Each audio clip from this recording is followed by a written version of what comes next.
Your Rebuild Online Dynasty is about to draft, and while everyone else is fighting over the obvious picks, I've been doing the deep dive research to find you 7 hidden gems.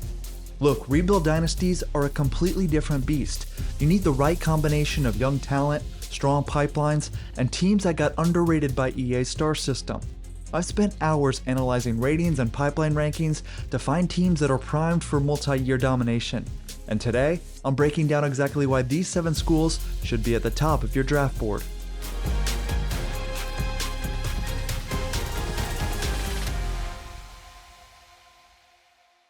Alright guys, before we dive into these group of 5 gems, let me explain why team selection is even more critical at this level. First, star ratings matter more with rebuilds because the gap between a 1-star and a 2-star program is massive when it comes to recruiting points and school grades.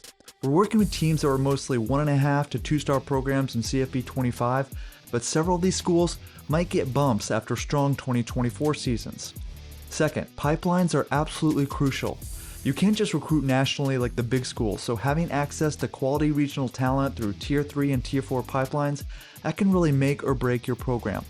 I'm pulling pipeline data from collegefootball.gg and the extensive work that Always Be Recruiting put together on Reddit. Third, young talent development is everything. You need players you can build around for 3 to 4 years because you're not getting the instant impact transfers that Power 4 schools get. Fourth, quarterback situation. More than any other level, Group of 5 success lives and dies with quarterback play. I'm looking for teams with either proven starters plus young backups or exciting young talent that can grow with your program. All these ratings are coming from teamcrafters.com, and these aren't final, but they've so far lined up with just about everything EA has officially put out, so it should at least help us point us in the right direction. I'll put the links to all my sources in the description below. And one final quick heads up before we jump in, I'm making this video before CFB 26 actually comes out, so everything I'm talking about is based on what we know so far, not from actually playing the game yet. These strategies might need tweaking once we get our hands on the real thing.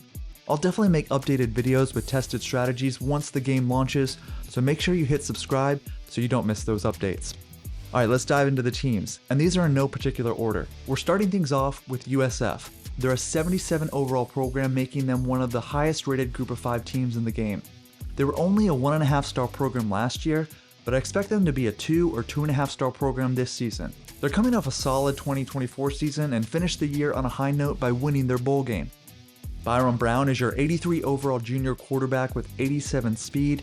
You've got potentially 2 seasons of QB play if he sticks around for year 2. Your best receiver is a 79 overall freshman, so you've also got a young skill player core to build around as well. Defensively, you have 5 players over 80 overall. That gives you a solid foundation to work with defensively. This pipeline situation is perfect for a group of 5 program. Tier 4 in Central Florida, Tier 2 in both North and South Florida. This gives you serious recruiting reach in talent-rich Florida without having to compete with the big programs for every recruit. Fair warning though, you've got lots of seniors on this roster, so year 2 is going to require smart recruiting and transfer portal work. Alright, my second team is the Memphis Tigers. They're a 2-star program in CFB 25. Brendan Lewis is your senior quarterback, and while he's solid, here's the key. They have a freshman quarterback behind him with 88 speed. Make absolutely sure you get that freshman some playing time so he doesn't transfer out on you. The backfield is where this team shines. You've got 2 quality running backs at 84 and 82 overall. 1 speed back, 1 power back. That's a legitimate 1-2 combo that can control games in the American Conference. Their pipeline is average, Tier 3 in Tennessee, which was considered the 17th ranked pipeline in CFB 25, so that's not great, but they do have solid Tier 2 options with Metro Atlanta, Alabama, and Louisiana, all top 12 pipelines in last year's game. You may have to work harder on recruiting, but the talent on this roster gives you a great foundation to build from. The next team is East Carolina. ECU is 75 overall and was a 1.5 star program in CFB 25. I'm expecting them to get bumped up to a 2-star or a 2.5 star status after posting a winning record and ending with that big bowl win last year over NC State. Mike White is your senior quarterback, but they also have a solid junior QB as the number 2, so make sure you keep him happy for a year 2 option when White leaves. At receiver, you've got an 85 overall target in Petaway. He's an Oklahoma transfer with 95 acceleration. That's legitimate speed to stretch the field. You've also got a sophomore running back at 83 overall. That gives you a foundational offensive piece for multiple seasons. They've got a great pipeline with Tier 3 in North Carolina, that's considered the 11th best pipeline in the game, as well as Tier 2 access to South Carolina, Tidewater, Metro Atlanta, and Central Florida. That's access to some of the most talent-rich areas in the country. Team 4 is UNLV. They were a 1.5-star program last year, but they should also get bumped up after making the Mountain West Championship game. The quarterback situation is interesting. You've got two 79 overall quarterbacks, Alex Orji and Anthony Calandria. Orji is going to be your mobile scrambler type, while Calandria is more of an improviser. Play around with both to see which one better fits your offensive scheme and playing style. The backfield though is absolutely loaded. Jaden Thomas is an 89 overall junior running back, plus you have two other 80 plus overall backs. The talent on this offense is primed to run UNLV's famous two running back go-go offense that was so popular in last year's game. They've also got a Tier 3 pipeline access to Southern California. Last year, that was the second best pipeline in the game. For a Mountain West school, having that recruiting footprint is going to be huge. Alright, Team 5, James Madison. They're another 1.5-star program, but they might get a boost after a solid 2024 season. We'll see. They've got an 87 overall junior and an 86 overall senior at running back, both with 90 plus speed.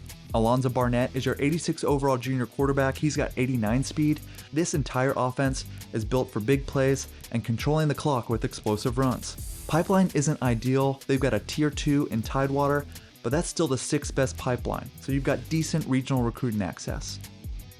Alright, next team on our list is San Diego State. They're projected to be a 78 overall school, but here's where it really gets interesting. This team is built for long-term success. Here's why. Tier 4 pipeline in Southern California.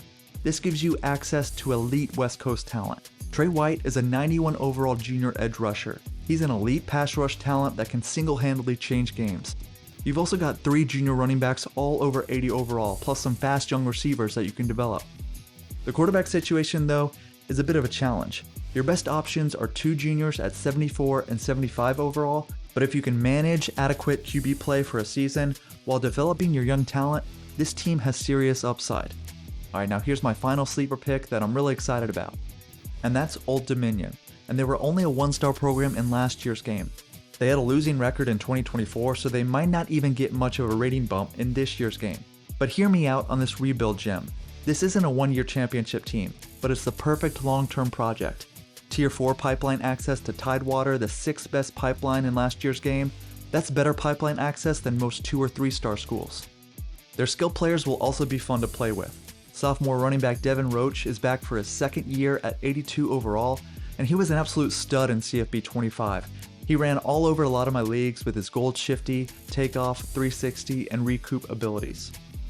They also have a solid sophomore quarterback in Colton Joseph with 86 speed. If you pick this team, you're building around young athletic talent with elite recruiting access. This is a true rebuild challenge with massive upside potential. Alright, there you have it, my top rebuild selections for CFB 26. Whether you want immediate success with USF and Memphis, pipeline advantages with ECU and Old Dominion, or explosive offensive potential with James Madison and UNLV, each of these teams offers a clear path to Group of 5 domination. The key at this level is thinking 2 to 3 years ahead while also trying to be competitive in year 1. Drop a comment below though and let me know which Group of 5 team you're targeting, and if you think I'm sleeping on any other hidden gems. Remember, Group of 5 dynasties are won with smart team selection, pipeline management, and player development. Pick the right foundation and you'll be winning conference championships while everyone else is still figuring out the new systems. Thanks for watching. We'll see you next time.